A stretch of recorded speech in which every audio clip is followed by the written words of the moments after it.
क्या मीना बचा पाए इज्जत? मीना सड़क पर आकर ऑटो रिक्शे का इंतजार करने लगी, मगर ऑटो रिक्शा नहीं आया। वह अकेली ही बुआ के यहाँ गीत संगीत के प्रोग्राम में गाने आई थी। तब बुआ ने भी कहा था, अकेली मत जा, किसी को साथ ले जा। मीना ने कहा था, क्यों तकलीफ दूं किसी को, मैं खुद ही ऑटो रिक्शे में बैठकर चली जाऊंगी। मीना को तो अकेले सफर करने का जुनून था। यहाँ आने से पहले उसने राहुल से भी यही कहा था, मैं बुआ के यहाँ गीत गाने जा रही हूँ, चलो मैं छोड़ आता हूँ। नहीं, मैं चली जाऊंगी, मीना ने अनमने मन से कहकर टाल दिया था। तब राहुल बोला था, जमाना बड़ा खराब है, अकेली औरत का बाहर जाना खतरे से खाली नहीं है। आप तो बेवजह की चिंता पाल रहे हैं। मैं कोई छोटी बच्ची नहीं हूँ जो कोई रावण मुझे उठाकर ले जाएगा।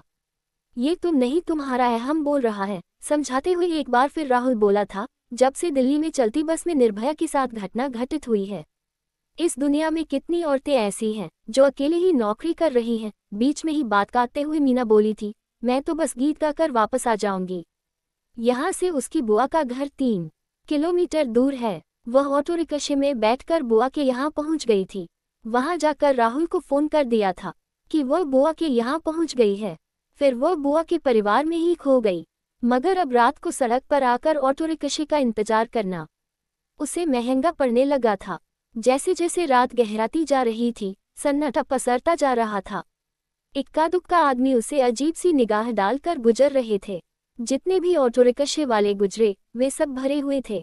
जब कोई औरत किसी स्कूटर के पीछे मर्द के सहारे बैठी दिखती थी, तब मीना भी यादों में खो जाती थी। वह इसी तरह राहुल के स्कूटर पर कई बार पीछे बैठ चुकी थी। ऑटो रिक्शा तो अभी भी नहीं आया था। रात का सन्नाटा उसे डरा रहा था। क्या राहुल को यहाँ बुला ले? अगर वह बुला लेगी तब उसकी हार होगी। वह साबित करना चाहती थी कि औरत अकेली भी घूम सकती है, इसलिए उसने राहुल को फोन नहीं किया। इतने में एक सवारी टेम्पो वहां आया। वह खचाखच भरा हुआ था। टेम्पो वाला उसे बैठने का इशारा कर रहा था। मीना ने कहा, कहाँ बैठूंगी भैया? वह मुस्कुराता हुआ चला गया। तब वह दूसरे टेम्पो का इंतजार करने लगी, मगर काफी देर तक टेम्पो नहीं आया। तभी एक शख्स उसके पास आकर बोला, चलोगी मेरे साथ? कहाँ? मीना ने पूछा। उस खंडहर के पास। कितने पैसे लोगी? उस आदमी ने जब ये कहा, तब उसे समझते देर न लगी। वह आदमी उसे धंधे वाली समझ रहा था। वह भी एक धंधे वाली औरत बनकर बोली, कितना पैसा दोगे? वह आदमी कुछ न बोला, सोचने लगा। तब मीना फिर बोली, जेब में कितना माल है? बस 50 रुपए। जेब में पैसा नहीं है और आ गया। सुन, मैं वह औरत नहीं हूँ जो तू समझ रहा है, मीना ने कहा। तब यहाँ क्यों खड़ी है? भागता है कि नहीं? नहीं तो चप्पल उतार कर सारा नशा उतार दूंगी तेरा। मीना की इस बात को सुनकर वह आदमी चलता बना। अब मीना ने ठान लिया था कि वह खाली ऑटो रिक्शे में नहीं बैठेगी, क्योंकि उस ड्राइवर में अकेली औरत को देखकर न जाने कब रावण जिंदा हो जाए। कहाँ चलना है मैडम? एक ऑटो रिक्शा वाला उसके पास आकर बोला। जब मीना ने देखा कि उसकी आंखों में वासना है, तब वह समझ गई कि इसकी नीयत साफ नहीं है। वह बोली, कहीं नहीं मैडम, अब कोई टेम्पो मिलने वाला नहीं है। वह लार टपकाते हुए बोला, आपको कहाँ चलना है? मैं छोड़ आता हूँ, मुझे कहीं नहीं जाना है। वह उसे झिड़कते हुए बोली, जैसी आपकी मर्जी। इतना कहकर वह आगे बढ़ गया। मीना ने राहत की सांस ली। शायद ऑटो रिक्शे वाला सही कह रहा था कि अब कोई टेम्पो नहीं मिलने वाला है। अगर वह मिलेगा तो भरा हुआ मिलेगा, मगर अब कितना भी भरा हुआ टेम्पो आए, वह उसमें लग जाएगी। वह लोगों की निगाह में बाजारों औरत नहीं बनना चाहती थी। मीना को फिल्मों के वे सीन याद आए जब हीरोइन को अकेले पाकर गुंडे उठाकर ले जाते हैं, मगर न जाने कहां से हीरो आ जाता है और हीरोइन को बचा लेता है। मगर यहाँ किसी ने उसका अपहरण कर लिया, तब उसे बचाने के लिए कोई हीरो नहीं आएगा। मीना आए दिन अखबारों में पढ़ती रहती थी कि किसी औरत के साथ यह हुआ, वह हुआ। वह यहाँ ज्यादा देर खड़ी रहेगी, तब उसे लोग गलत समझेंगे। तभी मीना ने देखा कि 3-4 नौजवान हंसते हुए उसकी ओर आ रहे थे। उन्हें देख वह सिहर गई। अब वह क्या करेगी? खतरा अपने ऊपर मंडराता देखकर वह कांप उठी। वे लोग पास आकर उसके आसपास खड़े हो गए। उनमें से एक बोला, यहाँ क्यों खड़ी है? दूसरे आदमी ने जवाब दिया, उस्ताद, ग्राहक ढूंढ रही है। तीसरा शख्स बोला, मिला कोई ग्राहक? पहले वाला बोला, अरे कोई ग्राहक नहीं मिला तो हमारे साथ चल। मीना ने उस अकेले शख्स से तो मजाक करके भागा दिया था, मगर यहाँ 3-3 जिंदा रावण उसके सामने खड़े थे। उन्हें कैसे भगाए? वे तीनों ठहाके लगाकर हंस रहे थे, मगर तभी पुलिस की गाड़ी सायरन बजाती हुई आती दिखी। एक बोला, चलो उस्ताद, पुलिस आ रही है। वे तीनों वहां से भाग गए। मगर मीना इन पुलिस वालों से कैसे बचेगी? पुलिस की जीप उसके पास आकर खड़ी हो गई। उनमें से एक पुलिस वाला उतरा और कड़क आवाज में बोला, इतनी रात को सड़क पर क्यों खड़ी है? टेम्पो का इंतजार कर रही हूँ, मीना सहमते हुए बोली। अब रात को 11 बजे टेम्पो नहीं मिलेगा। कहाँ जाना है? सर, सांवरिया कॉलोनी। झूठ तो नहीं बोल रही है? नहीं सर, मैं झूठ नहीं बोलती, मीना ने एक बार फिर सफाई दी। मैं अच्छी तरह जानता हूँ तुम जैसी धंधा करने वाली औरतों को, पुलिस वाला जरा कर बोला। अब जब पकड़ी गई हो तो सती सावित्री बन रही हो।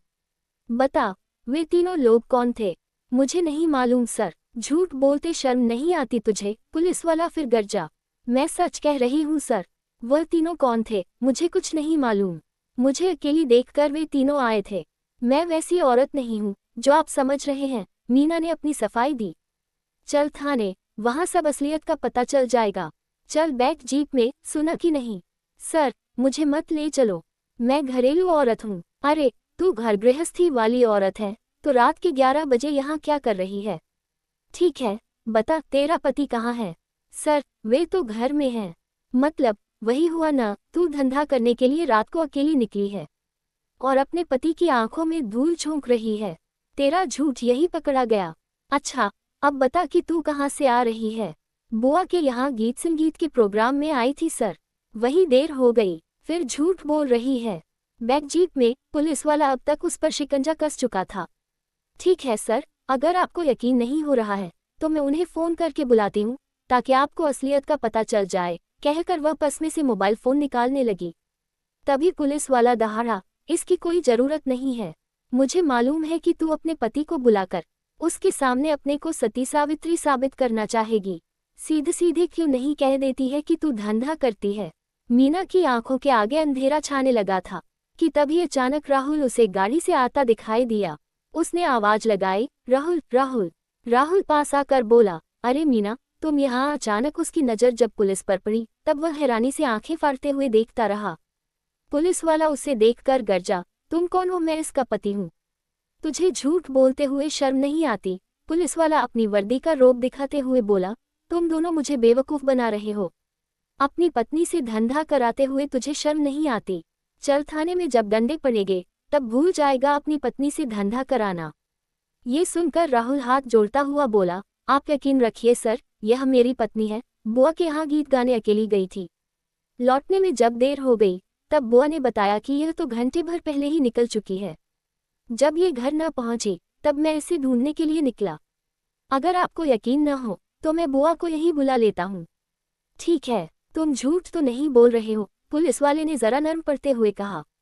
अकेली औरत को देर रात को बाहर नहीं भेजना चाहिए। पुलिस वाले को जैसे अब यकीन हो गया था, इसलिए अपने तेवर ठंडे करते हुए वह बोला, ये तो मैं समय पर आ गया, वरना वे तीनों गुंडे आपकी पत्नी की न जाने क्या हालत करते।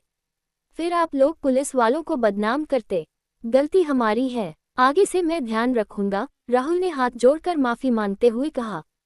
पुलिस की गाड़ी वहां से चली गई। मीना नीचे गर्दन करके खड़ी रही। राहुल बोला, देखिए अकेले आने का नतीजा। राहुल, मुझे शर्मिंदा मत करो। रावण तो एक था, मगर इस 2 घंटे के समय में मुझे लगा कि आज भी कई रावण जिंदा हैं। अगर आप नहीं आते तो वह पुलिस वाला मुझे थाने में बैठा देता, कहकर मीना ने मन को हल्का कर लिया। तो बैठो गाड़ी में, गुस्से से राहुल ने कहा। बड़ी लक्ष्मीबाई बनने चली थी। मीना नजरें झुकाए चुपचाप गाड़ी में जाकर बैठ गई।